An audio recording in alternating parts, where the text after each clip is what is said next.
Nasorpresa ang mga namamasyal sa National Museum sa Manila nang mamataan nilang magkasama sa lugar ang kapamilya stars na sina Jericho Rosales, 44, at Janine Gutierrez, 34. Pareho silang nakaterno ng kasuotan, naka-cropped sleeveless white top si Janine habang naka-white button-down shirt naman si Jericho. May kasama silang security guard at tour guides na nagbigay ng impormasyon tungkol sa mga exhibit sa museo. Hindi kaila sa publiko na co-star sina Janine at Jericho sa upcoming primetime series ng ABS-CBN, ang Lavender Fields. Ang bida sa serye ay sina Jericho at Jody Santa Maria.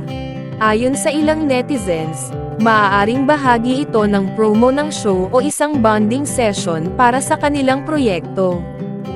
Gayunpaman, may ilang nagtataka kung isang date ito dahil hindi ito ang unang beses na magkasama silang namataan sa publiko. Noong unang linggo ng Hunyo, namataan din silang magkasama sa isang mall at sinasabing nanood ng sine sa isang mall sa Makati City. Sumama rin si Jericho sa launching ng single ng nakababatang kapatid ni Janine na si Jego Gutierrez noong July 3. Kung saan makikitang nagbi-video pa si Jericho habang nagpe-perform si Jego. Bukod dito, isang fan ang nagpa-picture sa kanila sa isang bookstore kamakailan. Sa kasalukuyan, sinasabing walang karelasyon si Janine. Ang huling naugnay sa kanya ay si Paulo Avellino, ngunit hindi nila opisyal na kinumpirma kung nagkaroon sila ng relasyon o kung kailan sila naghiwalay. Hiwalay na si Jericho sa asawang si Kim Jones, at naisapubliko ito noong Enero.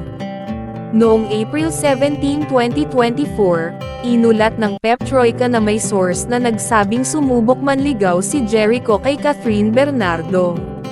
Dumalo pa si Jericho sa birthday bash ni Catherine sa El Nido, Palawan, noong Marso.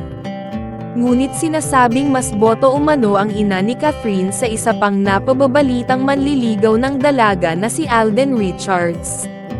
Sa kabila ng mga haka-haka, wala pang opisyal na pahayag mula kina Jericho at Janine tungkol sa tunay na estado ng kanilang relasyon.